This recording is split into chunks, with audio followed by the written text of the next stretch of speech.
남편의 탈선, 그리고 계속되는 의부증이 시달리고 있는 한 여인이 있었습니다. 얼마 전 부인 장 여사는 동네 아주머니로부터 남편 상린이 다른 여인과 바람 피우고 있다는 소리를 듣게 되었습니다. 이 소문은 부인 귀에만 들어온 것이 아니라 온 동네 사람들이 수군될 정도로 큰 사건이 되어버렸습니다. 평일 저녁, 만약 남편이 조금이라도 늦게 들어오는 날이면 그년이랑 있다 왔어? 좋았겠네. 아주 살맛이 났겠어. 그년이 그렇게 잘해주든? 남편은 침착하게 부인의 두 팔을 잡으며 말했습니다. 여보, 나 바람 안 피웠어. 여자는 무슨 여자가 있다고 자꾸 그러는 거야. 당신이 오해하고 있는 거야. 장 여사는 남편의 팔을 뿌리쳤습니다. 닥쳐! 더러우니까 이빨 놔! 동네 사람들은 두 사람이 싸우는 장면을 여러 차례 목격했고 갈수록 심하게 싸우는 장면도 보게 되었습니다.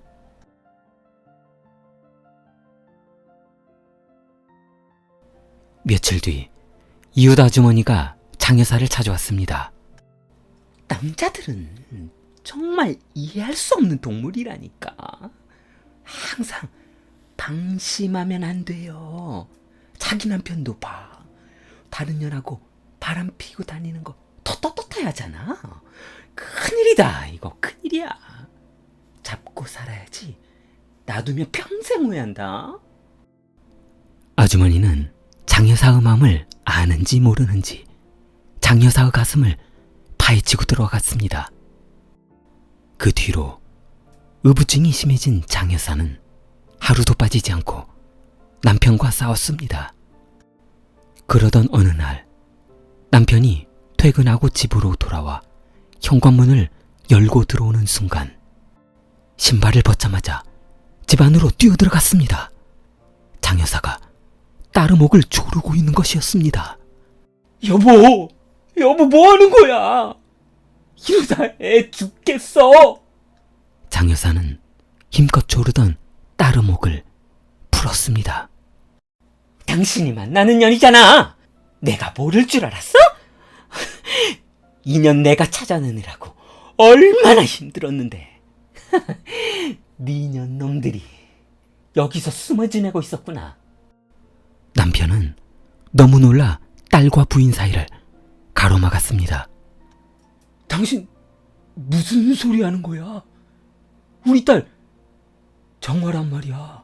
정신 좀 차려봐. 남편은 너무 고통스러웠습니다. 이렇게 몇 달째 싸우는 것도 힘들었는데 부인은 우울증까지 의심스러웠습니다. 상리는 모든 것을 정리하고 싶었습니다. 안방에 자고 있는 부인을 뒤돌아보며 바닥에서 진한 담배 한 모금을 마셨습니다. 유난히 밝은 별과 하늘은 상리는 아픈 마음속으로 들어왔습니다.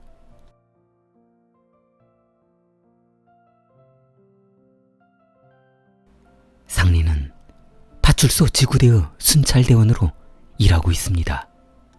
항상 같은 패턴으로 일정 지역을 순찰하는 업무를 하고 있었습니다. 업무 시작 전 인근 동네에 가서 부인을 진찰해보려 마음먹었습니다. 다음날 새벽 2시 30분 깊은 잠이 들었던 상리는 잠에서 깨었습니다. 침대에 구부정하게 잠시 앉았던 상리는 유난히 조용한 집안 분위기에 고개를 돌려봤습니다.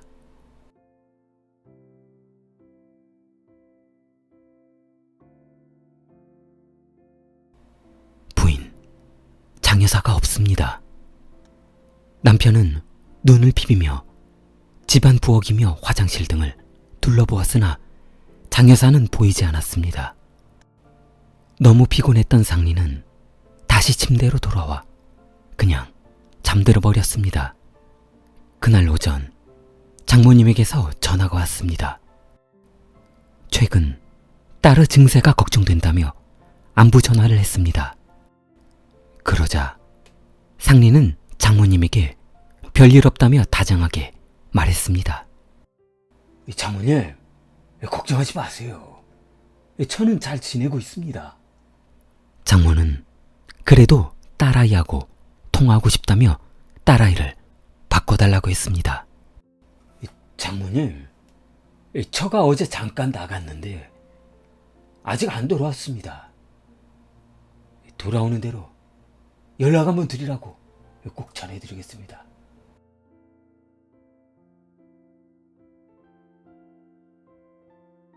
장모는 또다시 딸에게 전화했으나 사위는 아직 안 돌아왔다며 전화를 끊었습니다.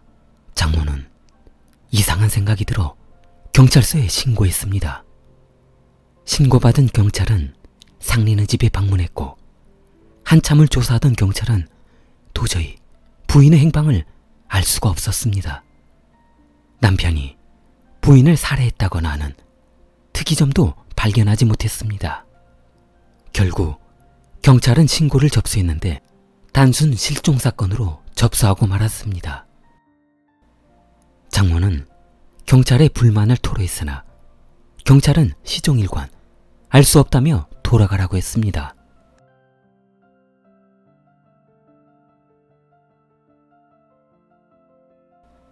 장 여사가 실종된 지 3개월 후 마을의 주민은 한 연못에서 여성의 시신을 발견했습니다.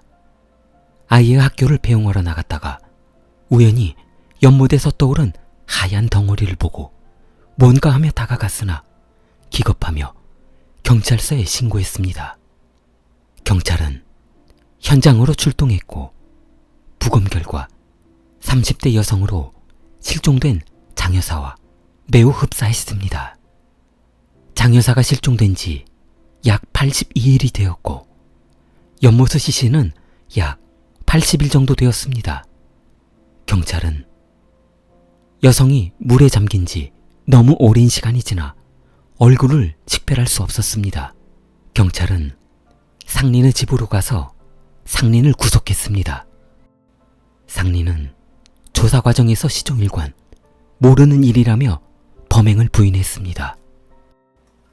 아니, 내가 죽였다면 증거를 대보세요. 놔요. 죽었다면 살 도구가 있을 거 아닙니까? 에? 생사람 잡지 말고 놔주세요. 경찰은 난처했습니다. 시신의 인근을 샅샅이 조사해봤으나 어느 곳에서도 범행 도구는 나오지 않았습니다.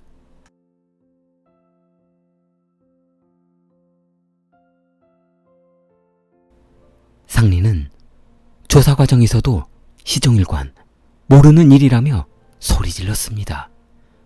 그렇게 경찰 조사가 한참 진행되던 중 6개월 뒤 상리는 갑자기 모든 범행을 인정했습니다. 자필로 서명한 진술서와 녹취를 경찰은 증거로 법원에 제출했습니다. 법원의 판결은 냉정했습니다. 범행 증거의 중요성도 있지만 본인이 작성한 진술서 그리고 그동안 동네 주민들의 진술 내용으로 보아 매일 과격하게 싸웠던 두 부부의 심각성을 고려하고 시신이 부인으로 확신되는 바 사형에 처한다고 했습니다. 그렇게 상리는 사형 선고를 받고 교도소에서 수감 생활을 했으나 몇 개월 뒤 법원은 증거미 확보로 인한 원심을 파기하고 재심에서 상린을 무기징역으로 선고했습니다. 부인의 시신은 동네 인근 공동묘지에 묻어주었고 안타까운 소식에 장 여사의 어머니는 분을 삭히지 못했습니다.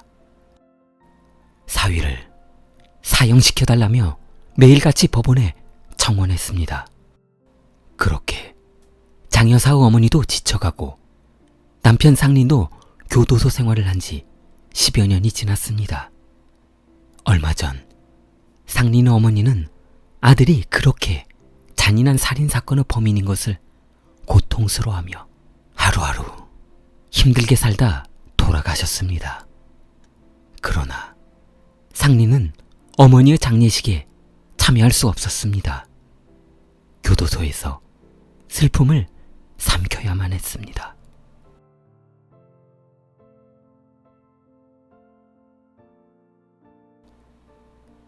죽었던 부인. 장씨가 마을 입구에 서 있습니다. 동네 사람들은 소리 지르며 도망갔습니다. 뭐, 귀신이야? 15년 전 죽은 저 상린의 부인 아니냐? 장 여사는 발견 당시 얼굴을 알아볼 수 없을 정도로 부패해 있었고 몸도 부패가 심해 정상적인 몸이 아니었는데 죽었던 장씨가 15년 만에 말 앞에 나타나자 마을 사람들은 소름이 돋았습니다. 장 여사는 남편 집을 찾아갔으나 집안은 이미 쑥대밭이 되었습니다. 남편은 교도소에 수감 중이었고 홀어머니는 얼마 전 고통스럽게 돌아가셨으며 딸은 이런 집안 환경을 비관하며 대도시로 떠나 탈선했습니다. 15년 전 우울증이 심해져 치매성 우울증으로 악화되어 부인 장 씨는 잠자던 중 벌떡 일어나 산속으로 들어갔다고 합니다.